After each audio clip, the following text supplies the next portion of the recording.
क्या आपने कभी सोचा है कि दुनिया के सबसे बड़े युद्ध जो पूरी इंसानियत की तकदीर बदल देते हैं, क्या वो सिर्फ इत्तेफाक से होते हैं या फिर इनके पीछे कोई गहरी साजिश, कोई छिपी हुई प्लानिंग होती है? अक्सर हम सोचते हैं कि युद्ध तब होते हैं जब हालात बिगड़ जाते हैं, लेकिन कुछ लोग मानते हैं कि यह सब पहले से तय किया जाता है, एक ऐसी स्क्रिप्ट जिसे सिर्फ कुछ ही लोग जानते हैं। सोचिए, 150 साल पहले एक ऐसा आदमी था जिसने 3 विश्व युद्धों की पूरी योजना, उनके होने के कारण और उनके अंजाम तक सब कुछ लिख दिया था। उस समय जब दुनिया रेडियो और टीवी से भी अनजान थी, एक इंसान ने आने वाले कल की तस्वीर इतनी साफ क्यों और कैसे खींच दी। इस कहानी के बीच है एक चिट्ठी, एक ऐसी रहस्यमयी चिट्ठी जो अल्बर्ट पाइक ने 1871 में लिखी थी। यह चिट्ठी आज भी कॉन्स्पिरेसी थ्योरिस्ट्स के लिए एक पहेली है, जिसका जवाब शायद किसी के पास नहीं। लोग कहते हैं इस चिट्ठी में न सिर्फ 3 विश्व युद्धों की भविष्यवाणी की गई थी, बल्कि हर युद्ध के पीछे का मकसद, उसमें शामिल किरदार और उनका अंजाम भी डिटेल में लिखा गया था। हर एक लाइन, हर एक शब्द जैसे किसी ने फ्यूचर का ब्लूप्रिंट बना दिया हो। जब पहले 2 विश्व युद्ध हुए तो लोग हैरान रह गए कि पाइक की चिट्ठी में लिखी बातें सच साबित हो गईं। इसलिए तीसरे विश्व युद्ध की भविष्यवाणी ने लोगों के दिल में एक अजीब सी घबराहट पैदा कर दी है। क्या सच में तीसरा युद्ध भी होने वाला है जैसे उस चिट्ठी में लिखा है? सवाल यह है, क्या कोई इंसान सच में इतना आगे देख सकता है, या यह सब एक बड़ी साजिश है, एक झूठ जो लोगों को डराने के लिए फैलाया गया? क्या यह चिट्ठी असली है या सिर्फ एक कहानी जो समय के साथ बढ़ चुकी है? हम इस एपिसोड में जानेंगे कि अल्बर्ट पाइक कौन थे, उनका इतिहास क्या था, उन्होंने यह चिट्ठी क्यों लिखी, और सबसे इंपॉर्टेंट, क्या इस चिट्ठी के असली होने के कोई सबूत है, या फिर यह सब एक बड़ी मिथ है जिसे लोगों ने अपनी सोच से बना दिया है? तैयार हो जाइए, क्योंकि यह कहानी आपको सोचने पर मजबूर कर देगी। क्या हम सब एक पहले से लिखी हुई स्क्रिप्ट के किरदार हैं, या हम अपनी तकदीर खुद लिखते हैं? यह राज, यह पहेली आज हम मिलकर सुलझाने की कोशिश करेंगे। तो चलिए इस रहस्यमयी चिट्ठी के पन्नों को पलटते हैं और जानते हैं कि अल्बर्ट पाइक की यह कहानी सच है या सिर्फ एक अंधविश्वास। इस कहानी के 2 मुख्य किरदार अल्बर्ट पाइक और जुजेप्पे मज्जीनी अपने समय के सबसे राजदार और प्रभावशाली लोगों में शुमार होते हैं। अल्बर्ट पाइक एक ऐसा नाम जो अमेरिका की कानूनी दुनिया, लेखनी और फ्रीमेसन ब्रदरहुड में गहरा असर छोड़ गया। उनका जीवन सिर्फ एक वकील तक सीमित नहीं था, वो एक दार्शनिक, कवि और सीक्रेट सोसाइटीज के मास्टरमाइंड भी थे। पाइक की सोच और उनके लिखे गए ग्रंथ आज भी फ्रीमेसन समाज में अध्ययन का विषय है। दूसरी तरफ जुजेप्पे मज्जीनी, इटली के क्रांतिकारी, एक सपने देखने वाले नेता, जिन्होंने अपनी जिंदगी इटली को एकजुट करने और सीक्रेट सोसाइटीज के माध्यम से बदलाव लाने में लगा दी। मज्जीनी का नाम सिर्फ राष्ट्रवाद तक सीमित नहीं था, उनका असर यूरोप भर की गुप्त संगठनों पर भी था। उन्हें कई लोग इल्यूमिनाटी जैसे रहस्यमयी ग्रुप्स से भी जोड़ते हैं, जिससे उनका चरित्र और भी पेचीदा हो जाता है। पाइक फ्रीमेसन के उच्च सदस्य थे और मज्जीनी का नाम इल्यूमिनाटी जैसे गुप्त समूहों से भी जोड़ा जाता है। दोनों की दोस्ती और साझा सोच ने उन्हें एक दूसरे के करीब ला दिया था। उनका मिलना एक ऐसे युग में हुआ जब सीक्रेट सोसाइटीज दुनिया भर में अपना जाल फैला रही थी। कहानी के मुताबिक 1871 में पाइक ने मज्जीनी को एक चिट्ठी लिखी थी। कहते हैं इस चिट्ठी में 3 विश्व युद्धों का मास्टर प्लान था, एक ऐसा प्लान जो आने वाले 100 सालों तक दुनिया की तकदीर तय करेगा। इस चिट्ठी की भविष्यवाणियों ने लोगों को हैरान कर दिया, क्योंकि कई लोग मानते हैं कि ये युद्ध वाकई वैसे ही हुए जैसे चिट्ठी में लिखा था। कहा जाता है ये चिट्ठी कुछ समय के लिए लंदन के मशहूर ब्रिटिश म्यूजियम में रखी गई थी, लेकिन एक दिन ये चिट्ठी बिना किसी निशान के वहां से गायब हो गई। इस घटना ने इस कहानी को और भी रहस्यमयी बना दिया। ब्रिटिश म्यूजियम ने हमेशा इस चिट्ठी के होने से इनकार किया है।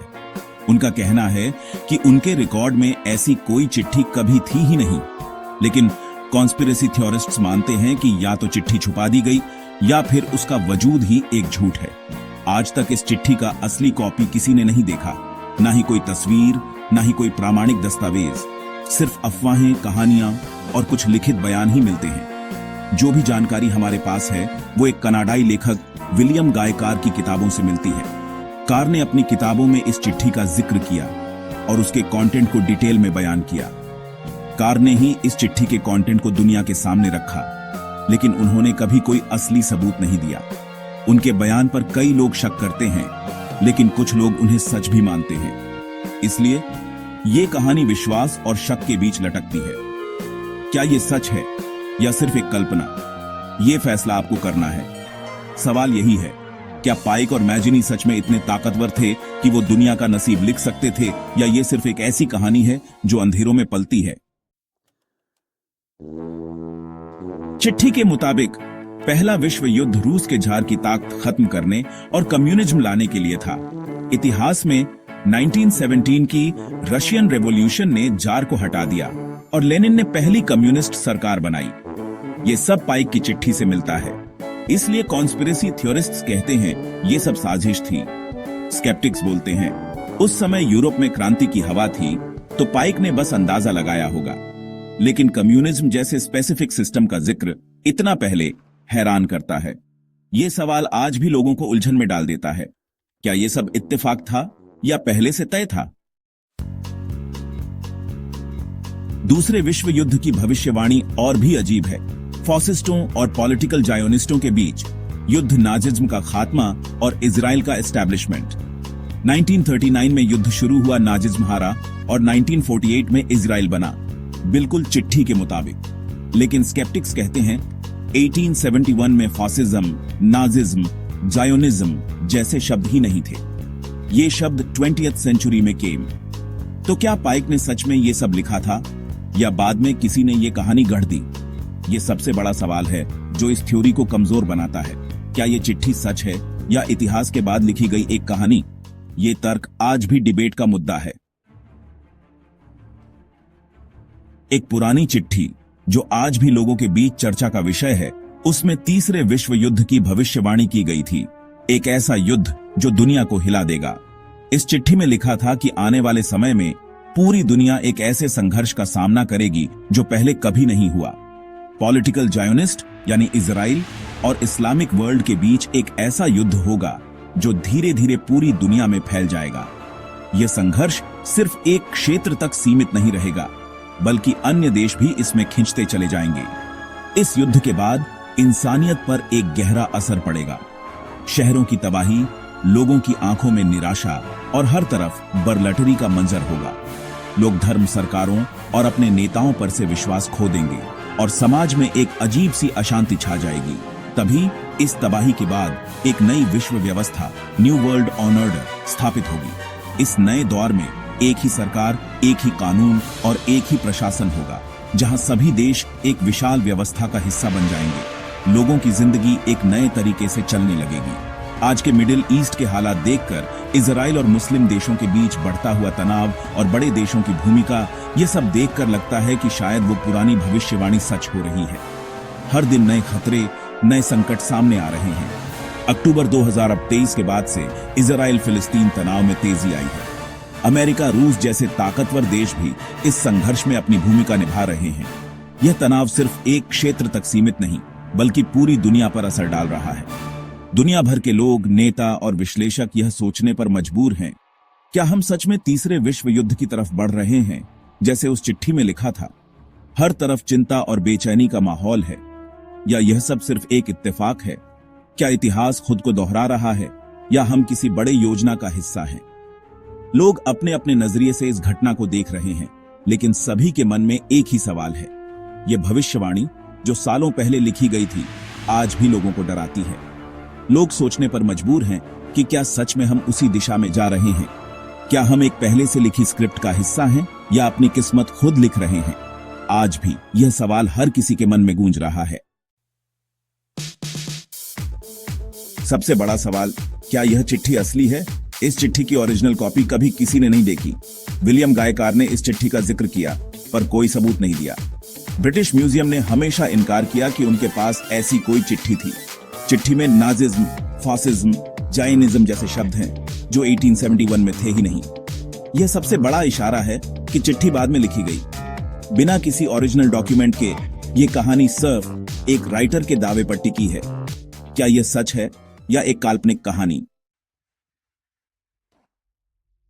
चिट्ठी के खिलाफ सबसे बड़ा तर्क है अनाक्रोनिज्म, यानी गलत समय पर गलत वर्ड्स। 1871 में नाजिज्म, फासिज्म जायनिज्म का कोई वजूद नहीं था। इस कहानी का सोर्स सिर्फ विलियम गाय कार है, जिनके पास कोई असली सबूत नहीं था। कार ने भी माना कि उन्होंने ओरिजिनल चिट्ठी नहीं देखी।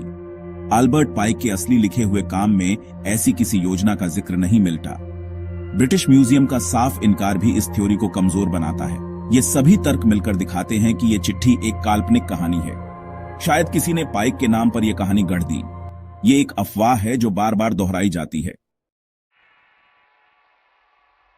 इतने सबूतों के बाद भी लोग इस कहानी पर क्यों विश्वास करते हैं? पहला कारण, कंफर्मेशन बायस। कॉन्फर्मेशन बायस, लोग वही मानते हैं जो उनके विचार से मिलता है। दूसरा, दुनिया की घटनाओं से इस कहानी का मिलना। रशिया में कम्युनिज्म, इजराइल का बनना, आज का मिडिल ईस्ट तनाव। तीसरा, इंटरनेट और सोशल मीडिया। यह कहानी वायरल हो जाती है, सच झूठ की परख मुश्किल हो जाती है। चौथा, इंसान को लगता है कि सब कुछ एक प्लान के हिसाब से हो रहा है। इससे उन्हें सुकून मिलता है। इसलिए सबूत न होने के बावजूद यह कहानी जिंदा है। हर बड़ी घटना के बाद यह थ्योरी फिर से उभर आती है। लोगों को लगता है शायद सच है। हमने देखा अल्बर्ट पाइक की चिट्ठी में लिखी भविष्यवाणियां हैरान करने वाली हैं, लेकिन कोई असली सबूत नहीं मिलता। चिट्ठी में गलत समय के शब्द, कोई ओरिजिनल डॉक्यूमेंट नहीं, और सिर्फ एक कॉन्स्पिरेसी राइटर का दावा। यह सब दिखाता है कि यह कहानी इतिहास के बाद लिखी गई हो सकती है। शायद यह एक अफवाह है जो इंटरनेट के युग में अमर हो गई है। लेकिन हो सकता है कि दुनिया में ताकतवर लोग अपने फायदे के लिए युद्ध और तनाव पैदा करते आए हैं। अंत में फैसला आपका है। क्या यह एक मास्टर प्लान है, या इत्तेफाकों की लड़ी, या एक बड़ा झूठ? अपने विचार जरूर शेयर करें। सच जो भी हो, सवाल पूछते रहना और जानकारी हासिल करना जरूरी है।